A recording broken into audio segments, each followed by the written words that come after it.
8 phrases que les femmes utilisent et qui révèlent qu'elles se servent de vous. Saviez-vous que certaines femmes utilisent ce que les psychologues appellent la vulnérabilité stratégique? Elles montrent juste assez d'affection pour vous inciter à vous investir, sans jamais rien donner en retour. Le plus étonnant, cela se manifeste davantage dans leurs paroles que dans leurs actes. Si vous avez déjà été désorienté par des signaux contradictoires, cette vidéo décryptera le langage caché, qui se cache derrière, notamment la dernière phrase, que la plupart des hommes ignorent complètement.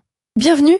Si vous êtes nouveau, nous partageons quotidiennement des stratégies pour aider les hommes à maîtriser l'art de la séduction. Laissez un commentaire ci-dessous et abonnez-vous, sinon vous risquez de ne plus jamais voir nos vidéos et d'y devoir reconstruire votre confiance en vous à la dure. Premier point. Tu es tellement doué pour m'aider. Je ne sais pas ce que je ferais sans toi. À première vue, cela semble gentil, voire reconnaissant. Mais, remarquez la formulation. Vous êtes doué pour aider parce quelqu'un qui l'intéresse sentimentalement. C'est un compliment opportuniste. Elle ne vous voit pas comme un homme qu'elle désire, mais comme un soutien technique, avec un côté émotionnel positif. Deuxième point. Je te dis tout, tu me comprends mieux que personne. Ça ressemble à de l'intimité émotionnelle, non? Mais si elle te parle de ses conquêtes ou se plaint de son coup de, un soir tu n'es pas son confident, tu es son exutoire émotionnel, ce genre de connexion la rassure pendant qu'elle offre une véritable intimité à quelqu'un d'autre. Troisième point. Dis-moi quand tu es libre, j'aurais peut-être besoin d'une service. Elle te réserve du temps comme un Uber qu'elle ne veut pas encore payer.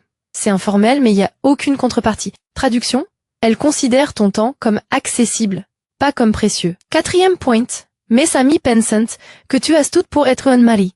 Ça sonne flatteur. Mais fais attention au contexte. Souvent cette phrase est une façon stratégique de flatter son ego. Elle veut te garder près d'elle en te faisant miroiter un avenir imaginaire, un avenir qu'elle n'a aucune intention de construire. Cinquième point. Je ne veux pas gâcher notre amitié, elle est trop importante.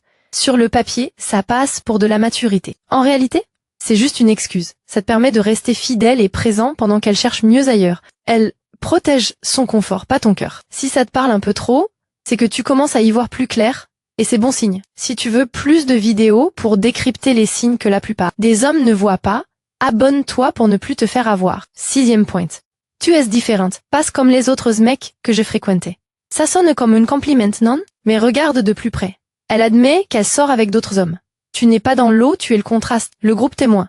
Celui qu'elle utilise pour évaluer ce qu'elle désire vraiment. Septième point. Pourquoi tous les hommes ne peuvent pas être comme toi? C'est une diversion classique. Elle dit ça tout en continuant de choisir ceux qui ne te ressemblent pas. C'est de la flatterie émotionnelle, juste assez pour vous tenir compagnie pendant qu'elle s'amuse. Huitième point.